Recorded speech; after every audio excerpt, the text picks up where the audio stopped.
And thank you for joining us. This is the Manifesto Tracker, first edition of this in this election season. And we do Manifesto Tracker with an expert.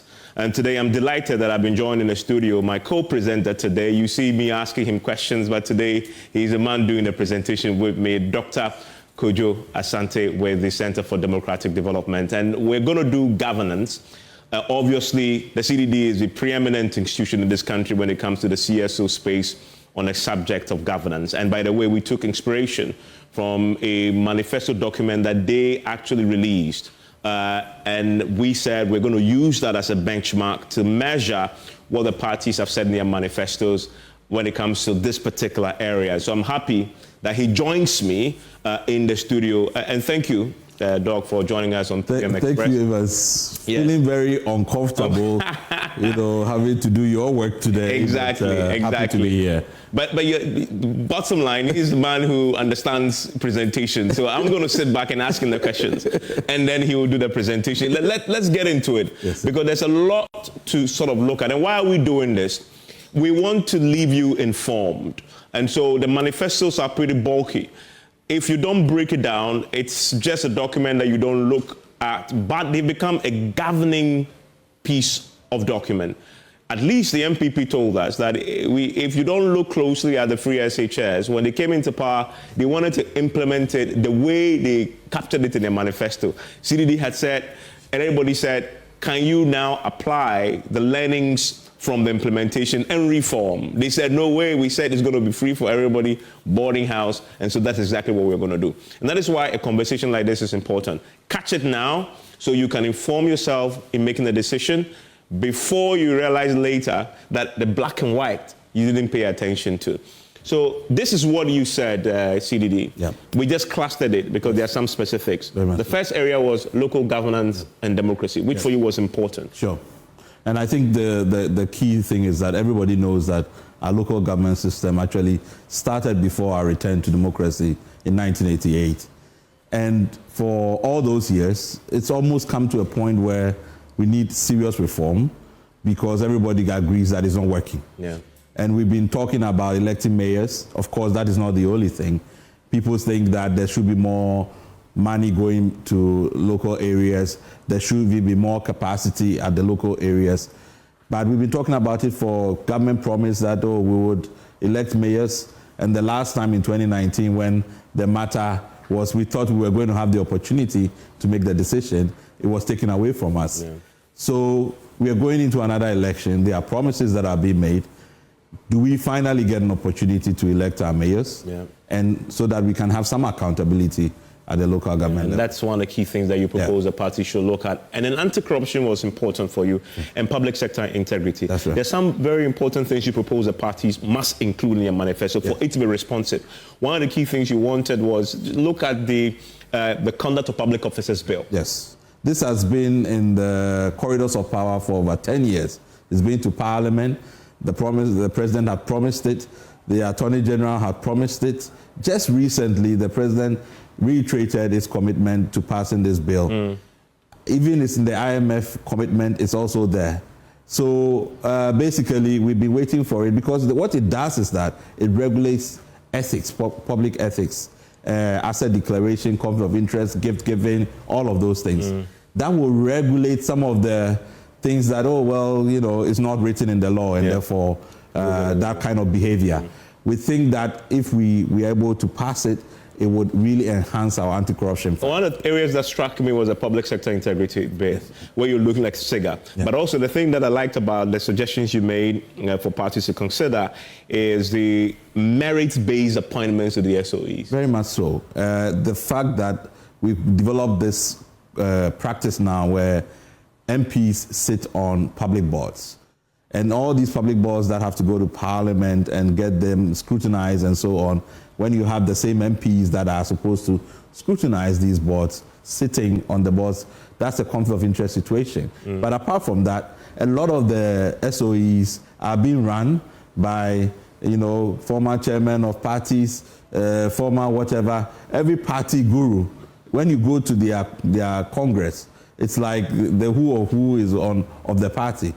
that already creates a very difficult problem for these SOEs to actually, be run efficiently. And that's why we are having problems with the SOEs. And what you're saying is so important. Just look at where we are as an economy. Yeah. And you're leaking billions and billions of CDs. And the IMF shows that one of the damages to our economy is just the debt that SOEs are creating for us.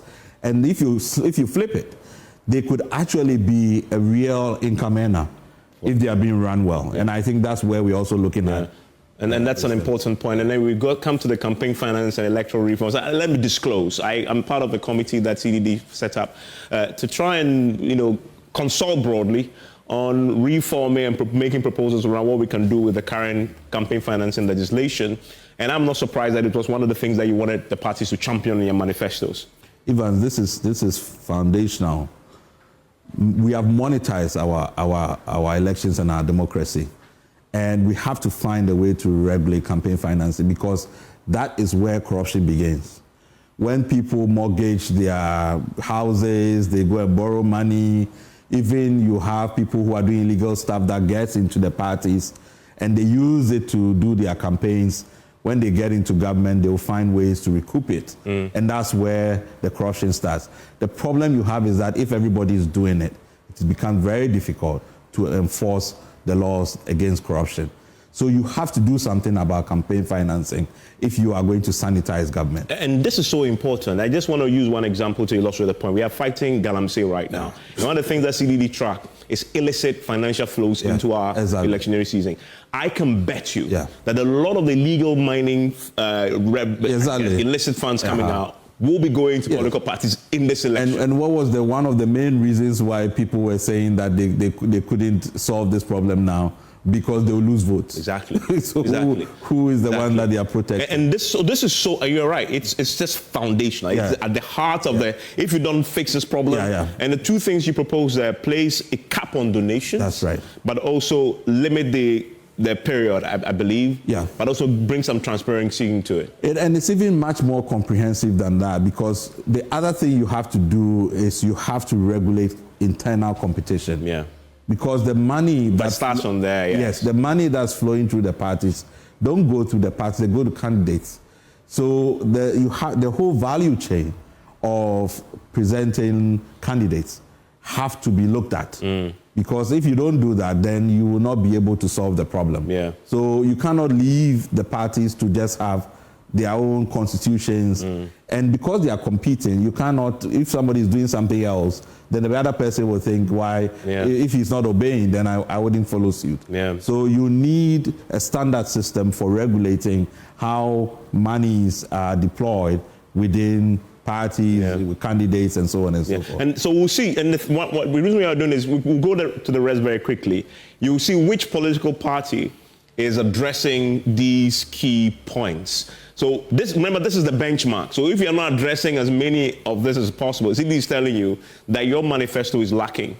Is lacking in key areas. So, and the state-owned enterprise, we talked about that already, the key reform that you need to do. The public service reform too. Again, the politicization is something you want to take out of the public service immediately. But see, I think everybody can attest to you cannot run any economy, any serious society without an efficient public service. And once it's politicized, it's not able to deliver.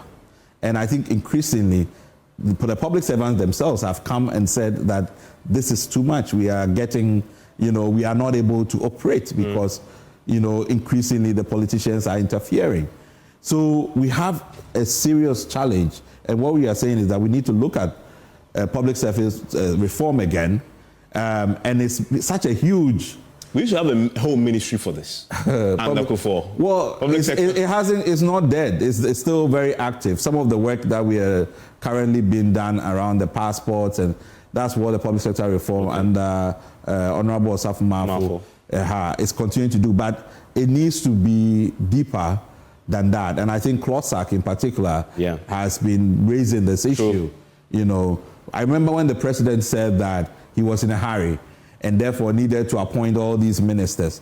What it did was even deepen the politicization because you relied on the political part of the public service and not the technical part.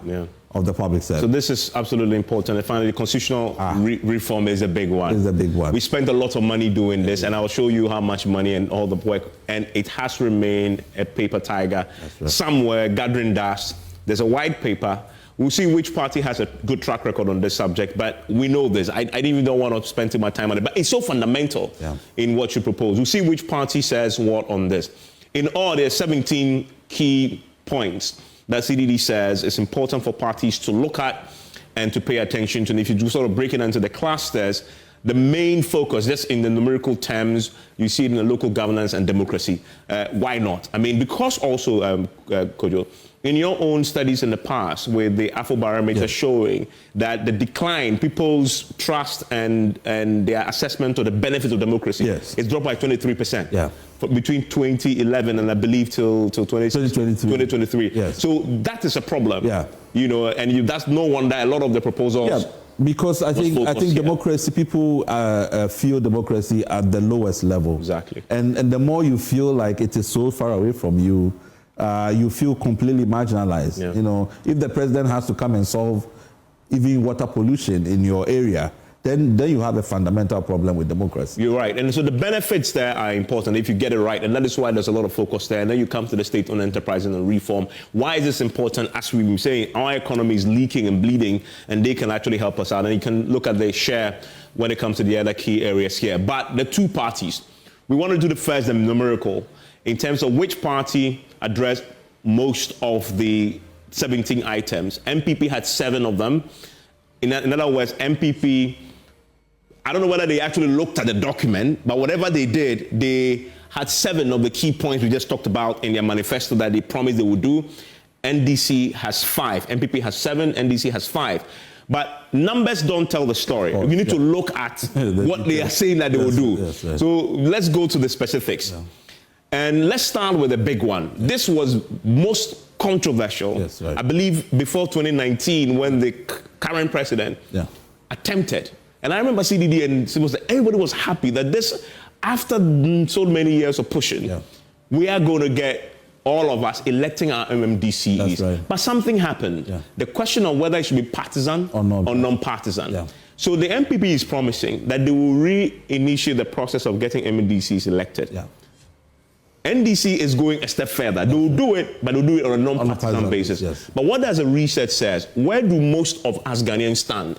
Should it be partisan or non-partisan? Currently, it's still non-partisan. Okay. That's been, the Afrobarometer is going to be released on Friday. Okay. So we'll see whether or not the sentiments remain the same. But Ghanaians continue to make the point that they want their mayors to be elected on non-partisan basis. The MPP has always maintained that they prefer it to be on partisan basis. I think the NDC in 2019 made the point that they sided with the sentiments that people were expressing. And I think now that has been sort of affirmed in their manifesto. And I think we've come to a point where that shouldn't impede us. If that's what we want, there shouldn't be any reason why we shouldn't go ahead, because we don't actually need a referendum to make that happen. So, and this is critical. And the reason why we're doing Manifesto Tracker is now you know if this is why you're going to be voting. The research says majority of Ghanaians want it on a non-partisan basis. So the question you need to ask is which party is actually speaking to the real needs and aspirations of Ghanaians.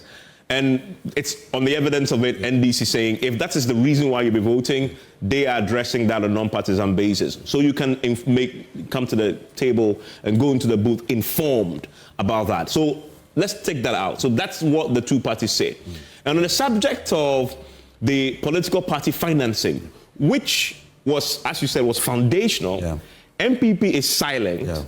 NDC tackles it. And they want to review the regulatory framework for political party financing. They didn't give us specifics. There's no specifics. And that actually, I wanted to see specifics. Yes. Because the issues are quite comprehensive, you know. Anybody that wants to address this problem really needs to look at. And you know the committee had everybody on. Everybody, NDC, MPP, everybody. So I was expecting that we had long enough to really look at this issue. And everybody had been talking about it. I know President Mahama had been even had a lecture about it. So it's not new. that's why I'm a bit surprised that they didn't drill down. We weren't getting details, because we really do need specific. Because come after this election, that should be one of the number one issues that we have to address. And this is the first part of the show. Second part, the spokesperson for the two parties on governance will be here. So the issues we are raising, I'm going to be putting it to them, right? And so the campaign lead for the NDC team, for the running mate, will be here. So I'm going to put that to him. Also, we have the spokesperson on governance and legal for the MPP team, will also be here. We'll put that to him. Why is it that they have nothing on the subject that important? And why is the NDC not giving us specifics? And I need to say one thing on this. The parties tend to write these very vague, broad things so that they can hide when they come to power. So when you go and hold them to it, they will say, oh, but, they can then choose and pick what they do here. Well, I mean, I think we shouldn't restrict ourselves. If it's important to Ghanaians, whether you've written it or you haven't, we will still have to demand it. Exactly. Because I think we are electing them to solve our problems. Yeah. So if they have listed problems that doesn't include ours, and it's a problem we need to solve, we need to still insist that it should be solved. The MPP says something about MMDs, though, but they want to strengthen fiscal capacity of that. But which is... I think, so the issue, and as I said, beyond even the election of mayors, one of the things we have to ask ourselves, you see, currently you don't have the equivalent of a parliament, right, that with all the committees and so on and so forth, that would hold an elected mayor accountable, because all the committees of parliament by law are actually committees of the executive by the assembly structure. So even that needs reform. So there are other consequential reforms that have to come with the MMDC election. And it's something that we have raised, that, there's a much deeper reform that has to go. Otherwise, you elect a mayor who really cannot be restrained. And you cannot do that. Okay. Yeah. And also, we see that the MPP is also addressing the subject of the gift mix. Yes. Well, so currently under the IMF program, where government made this commitment, this issue about tying the integration of the public procurement issue, public procurement, this is the electronic platform, right, with the gift mix, should have been completed by now. And it's being postponed. So I was actually surprised to see it in the commitment. Does that portend that we are not going to finish it and we will continue to have that? That's an interesting point. Because this is very fundamental to tracking our income and expenditure. Okay. And has been one of the problems that we have identified as the weaknesses in our internal controls, because we are not tying registering our transactions on gift mix. And that allows for people to, bypass the system, and the finance ministry cannot track those transactions. So I was quite struck to see this there. So maybe we should ask why we are still seeing this there. So you expected that because it was actually supposed to have been done before even the first tranche came in. And then now it's in a manifesto for 2025. So yes. Okay, so that's a good question to ask. And when we sit down, we'll ask that question. Another thing is that this does is also look at the party's track record on the subject. When they are telling you something, you need to look at when they had opportunity. What did they do with that opportunity? And I would also want to hear from the NDC in terms of the commitments on the IMF. Okay. That's a very important point. What do they want to do about that? Because that, if they inherit that right now, what is the plan? Because I wanted to see what they are. I've heard John Mahama say, but he hasn't drilled down to which areas, but they said they would renegotiate the terms with the IMF. Well, I hope that whether this is one of those. I hope that we don't know. Will renegotiate that one. And then I see both of them talk about SIGA. That's right. And this addresses something that you also said in your benchmark governance manifesto. But the interesting thing for me is both of them are pretty vague as to what exactly they want to do with SIGA. Yes. And you can see that one is probably addressing the outcome. So if we get the governance right, and we get the entities, the SOEs, working effectively, we should be able to create more jobs and have more revenue.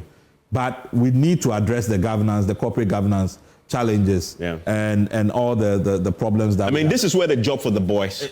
I mean, all these party boys running around, you need to reward them somehow. Yeah, but that is that's what we have to stop, because if we turn the SOEs into some sort of campaign financing, entities, then really it's going to actually even damage our economy even further. Yeah. And I think people are getting used to it, that, oh, this is the place that you go and sort of raise an election war chest. And that has to stop. Yeah. And that's why we were making proposals around the governance around it. Yeah. So it will be good to hear what... And trust me, when I sit them, I ask them that question. Are both parties, when they put this in here, do they really want to see... what are the specifics around this? Yes. Are they going to limit, in fact, not even limit, scrap this thing where they have their parties, the political folks in there, it's not based on merit, and etc. We'll ask them that question. Review of the NDPC Act is key. Yes. It's been talked about for so long. Yes. MPP has it in there. Again, when they say review, what do they want to see instead of what we currently have? Yeah. We don't know. Yeah. And NDC is quiet on that. Yeah, but I think NDC has some proposals around the composition of the NDPC, bringing other actors and stakeholders into it. Play. Are they going to review the act in order to accommodate that or not? I think it's a key point there. And then just the last 2 points, both of them still benchmarking against the CDD point. Well, MPP wants, where required, undertake constitutional review and amendments. NDC says establish a constitutional review implementation committee. Let me say something about the NDC. The NDC is the party whose government set up the constitutional review commission that did the work. Yeah. And then they produced a white paper. Mills obviously didn't see it through because, unfortunately, he passed. But then he handed the baton over to John Mahama. And then John Mahama in 2012, actually, it's a line item in the 2012 manifesto that they will implement the white paper. Got opportunity for 4 years, nothing happened. But the interesting thing is that after the 2016 elections, every elections after that, 2016, 2020, even now, as you see, there's always this line item there. Yeah. I think there was an implementation committee that was set up in the John Mahama period, but that couldn't get its committee to sort of move forward on the agenda. But the constitutional reform issue, I think, is fundamental. Yeah. The question is, how do you move forward? I mean, and I think you need some mechanism to do that, whether it's through establishing another committee to sort of look at how you move forward. Do you present a new constitution altogether, because people are saying the clause by clause might not work? Or, as the president has done, you take one provision after the other to change. Like the MMDCE provision, for example. So I think there is no easy process going forward. But whatever it is, I think we have to be very aggressive in bringing the matter front and center and see what the methodology should be. The good thing is both parties are committed to do something about it, so that's good. And then finally, on the subject of the code of conduct for public office holders, is what you're saying. That's right. That NDC is committing to do it. Yeah. You also have a version of this in the MPP one, which is the make every 2 years the asset declaration. The key question to ask, though, does this address the problem with the asset declaration? Both of them don't address it for me, because the NDC talks about a consolidated code of conduct. They also talk about a conflict of interest view. They also talk about an asset declaration expansion and all of those things. Meanwhile, there is a code of conduct for public officers bill that has been outstanding for 10 years. So you mean simply pass it? And it's a comprehensive bill, as I told you earlier, has all those elements in it. So why are the parties running away from that bill? That's a good question. So why are they not committing to just pass it? And we have engaged extensively with both parties, And of course, we are talking MPP, NDC, but there are, of course, other independent candidates who are also vying and all of that. And I'm quite surprised that in this particular issue that the proposals I've seen, it's like, it's that they don't know that the bill is there. Of course they know. That's why I said we've had extensive engagement on this bill. So I was surprised that even they were looking at it in pieces. Because it has gift giving, undue influence, all of the things that we we have experienced, cash for seats, all the things that will come and somebody will say, oh, a conflict of interest, but where is the law that says this is wrong? We want to prohibit people so that they don't even get into the face of actually committing the crime. Those conduct should be prohibited. That's a very important point. Because that will stop. And it puts it in context why they sort of skirt around it. As a declaration. Yeah, and the interesting, the NDC said they want to develop a consolidated code of conduct, a fresh one. I don't. I think the Kopo bill. I think the only thing. And NPP completely avoids the subject. You can look at it because once it's presented to Parliament gets an opportunity to review it. This has been there for 10 years. Oh, I think more than 10 years now. I've been involved with it for and it's still not in the manifestos for the next. And it's actually a condition, one of the conditions for the IMF program, which government of Ghana committed to. So you would have expected that you will see at least in the MPP manifesto. At least the MPP would say, yeah, we'll pass it before whatever. Yeah. Well, that's an interesting point. The question I'll put to my guests when they join me quickly. Let's quickly wrap this up. In terms of the top issues, we've talked about them already, that both parties are dealing with. This is for the key thing. Out of the 17, they addressed quite a number of them, the top issues. But then you also look at the constitutional review exercise that we saw, the work that was done, money was spent on it, exercise that, they travel around the country, talk to 50,000, people, submissions. But then on the track record bit, the NDC, as I said, worked on this. Yeah. They couldn't quite implement it, although they were in power for quite a bit, for 4 years. We need to find out why. But if you didn't implement what we had the opportunity, why should we trust that if you give you another 4 years, you can implement it this time? It's a fundamental question we'll ask them. The MPP too obviously has been in power, but their approach is different. The president has said so. He hasn't hitting this wholesale reform of the constitution. He doesn't believe in it, So, but they have no implementation at all on this. And then the approach is what we've said already. Both sides want to do something about it, but approach it differently. But the big ticket items, as far as the manifesto constitution is concerned, this is NDC. Yes. And this is what I was saying. Yes. This is their manifesto since 2012. And we're isolating NDC because they birthed the Constitution Review Commission. 2012, they said they'll follow up on the implementation of the Constitution Review Committee. That's in their manifesto. 2016, they said they will implement government white paper on Constitution Review Committee. And this is after they had 4 years and they didn't implement. 2020, another line, follow up. You see, it's a repetition of what they said in 2020, same word for word. 2024 is back to establish Constitutional Review Implementation Committee. And I think you said earlier that there was some attempt to form a committee that didn't quite, produce. But that is the NDC's track record on the subject. And then when you come to the track record on selected governance ticket, on the key issues, election of MMDCs, MPP, we said it already. That's right. They started, stalled, died because of whether or not you be partisan or not. Constitutional Review, they have no record because they want to deal with it quite differently. Started in 2010, they hadn't done anything for NDC, and then passed the Conduct of Public Officers Bill. MPP introduced asset declaration. They completely dodges the question. The NDC says they want to do a whole consolidated approach to this. But Kojo, this is another thing that interests me, was to do the numbers. And one of the things that civil society, and me and you've had this conversation a lot of time it's about how many promises you are making, and not the quality of the promises or the outcomes. Very much so. And so for us, this is important to just see. It's almost as if it is a competition around who can make the most promise.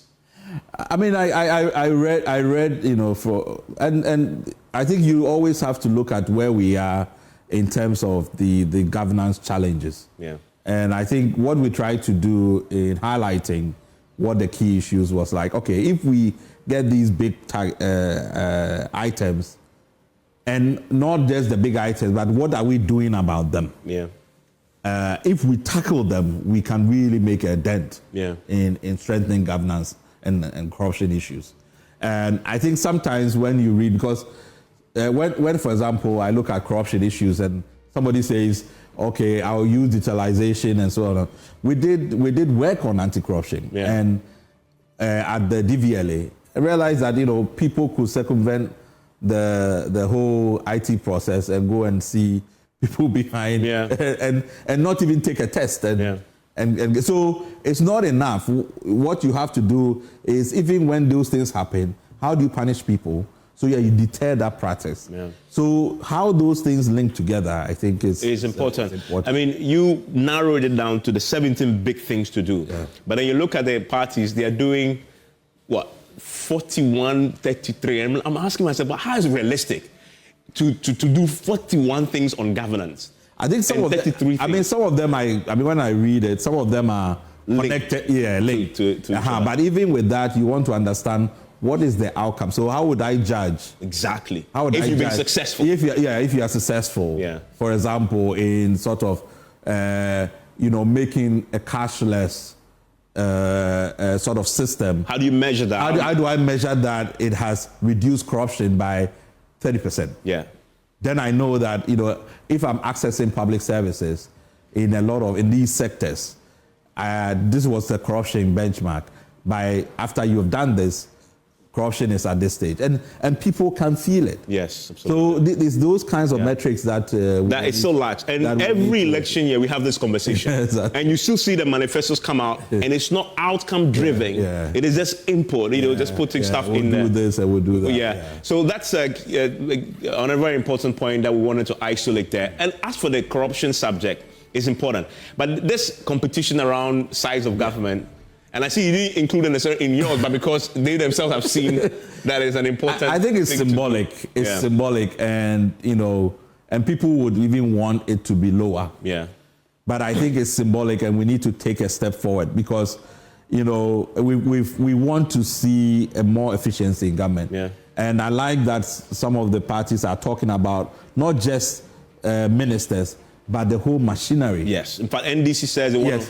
Yeah, because if you are having close to 1,000 people working, at the presidency or wherever it is, that is Office of Government Machinery. I think I saw the NDC one says that they want to reduce the numbers. So we really need to look at the efficiency. One of the tasks that we're trying to do was to actually cost the whole business of running government, so that we actually know where we can actually reduce the cost of doing these things. You're so right. And if we're doing outcomes-focused budget, the 60, they should be telling us what savings you expect to make here and what impact will they have on the economy, etc. But we don't know that yet because they're not focused on that. And then on the corruption subject, and I will end here because the corruption is such a big deal. And we want to see if the parties really are tackling that enough, right?